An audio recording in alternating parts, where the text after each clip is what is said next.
మన తెలంగాణలో మొట్టమొదటి ఫ్యాక్టరీ అవుట్లెట్ మన ముకుంద జ్యువెలర్స్ లో లైట్ వెయిట్ ఆభరణాలు కలెక్షన్స్ ఎన్నెన్నో అన్ని జ్యువెలరీస్ పై VA కేవలం 2 to 12% మాత్రమే. విచ్చేయండి ముకుంద జ్యువెలర్స్. సినిమాల పైరసీతో పాటు పోలీసులకే సవాల్ విసిరిన ఐబొమ్మ నిర్వాహకుడు రవిని 5 రోజుల కస్టడీలో పోలీసులు పలు విధాలుగా ప్రశ్నించారు. ఆధారాలు ముందు పెట్టి ప్రశ్నించిన పోలీసులనే అయోమయానికి గురిచేసేలా సమాధానాలు ఇచ్చినట్లు తెలుస్తోంది. కస్టడీ గడువు ముగియడంతో నాంపల్లి కోర్టులో హాజరుపరిచి అనంతరం చెంచలగూడ జైలుకు తరలించారు. రవి దాఖలు చేసిన బెయిల్ పిటిషన్పై నేడు న్యాయస్థానంలో వాదనలు జరగనున్నాయి.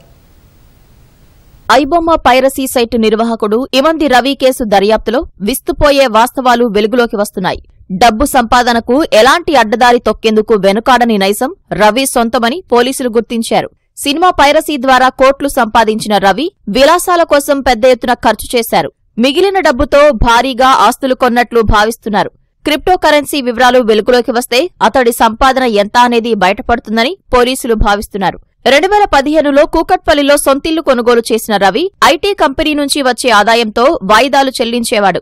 2 ఏళ్ల తర్వాత బ్యాంకు రుణం పూర్తిగా చెల్లించిన రవి తనని అవమానించిన భార్యను దూరం పెట్టడం సహా కుమార్తెను పట్టించుకోవడం మానేశాడు. 8 నెలల పసికందును సైతం కొట్టేవాడని విదేశాల్లో ఉన్న భార్య ఫోన్ ద్వారా పోలీసులకు వివరించినట్లు తెలిసింది. అతడి ప్రవర్తన నచ్చకే విడాకులు తీసుకున్నట్లు చెప్పినట్లు సమాచారం. విడాకుల తర్వాత ఏ ఇబ్బంది రాకుండా రవి ముందు చూపుతో వ్యవహరించినట్లు తెలుస్తోంది. తన సంపాదనలో భార్యా పిల్లలకు ఏ హక్కు లేదని ఒప్పంద పత్రంపై సంతకం తీసుకున్నాకే విడాకులకు ఆమోదం తెలిపినట్లు సమాచారం.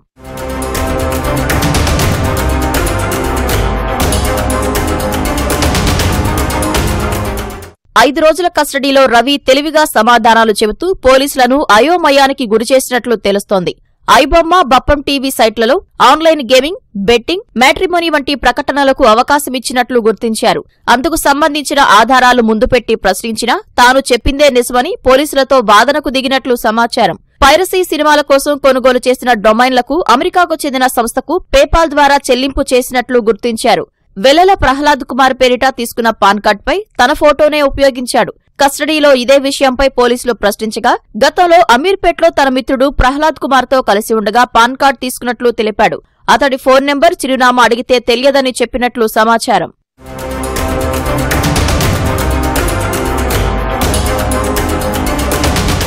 పైరసీ సినిమాలు ఉంచిన సర్వర్ల IP అడ్రస్ ఆధారంగా డొమైన్ల నోడల్ అధికారి ఫోన్ నంబర్ను పోలీసులు సేకరించారు. అనంతరం ఆ అధికారికి ఫోన్ చేయగా ఐబొమ్మ బప్పం టీవీ డొమైన్లలో పైరసీ సినిమాలున్నట్లు ఆధారాలు పంపాలని మెయిల్ చేయడంతో పోలీసులకు అనుమానం వచ్చింది.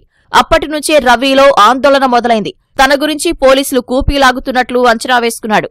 నెదర్లాండ్స్ లో ఉన్నట్లు పోలీసులకు తెలిసిపోయిందని ఆందోళనకు గురైన రవి ఎవరు కొత్తవారు కనిపించినా వణికిపోయినట్లు తెలుస్తోంది. 5వ రోజు విచారణలో నెదర్లాండ్స్ లో తన కోసం వచ్చింది మీరేనా అని పోలీసులను రవి అడిగినట్లు సమాచారం. పోలీసుల భయంతో 20 రోజుల పాటు రవి పోలాండ్, ఫ్రాన్స్ లో ఉన్నాడు. అయితే పోలీసుల నుంచి ఎలాంటి మెయిల్ రాకపోవడంతో ధీమాగా కూకట్పల్లి వచ్చి పోలీసులకు చిక్కాడు. 5 రోజుల కస్టడీ ముగియటంతో రవిని నాంపల్లి కోర్టులో హాజరుపరిచిన పోలీసులు అనంతరం చెంచల్గూడ జైలుకు తరలించారు.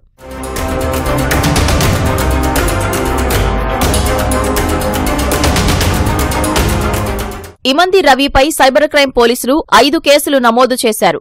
ఓ కేసులో కస్టడీ పూర్తి కాగా మిగతా 4 పీటీ వారెంట్లు దాఖలు చేయనున్నట్లు సమాచారం.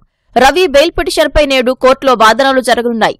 రవిపై పెట్టిన సెక్షన్లలో కేవలం 2 మాత్రమే వర్తిస్తాయని ఆయన తరపు న్యాయవాది శ్రీనాథ్ వెల్లడించారు. మా బెయిల్ అప్లికేషన్ ఏదైతే మేము ఫైల్ చేసినామో అది PPR కౌంటర్ వేయలేదు కాబట్టి 25వ తారీఖుకి కౌంటర్ అండ్ హీరింగ్ కి రేపు వేసినారు. తనని 28వ తారీఖుకి మళ్ళీ ప్రొడ్యూస్ చేయమని ఆర్డర్ ఇచ్చినారు. పీటీ వారెంట్స్ ఇంకా అయ్యలేదండి.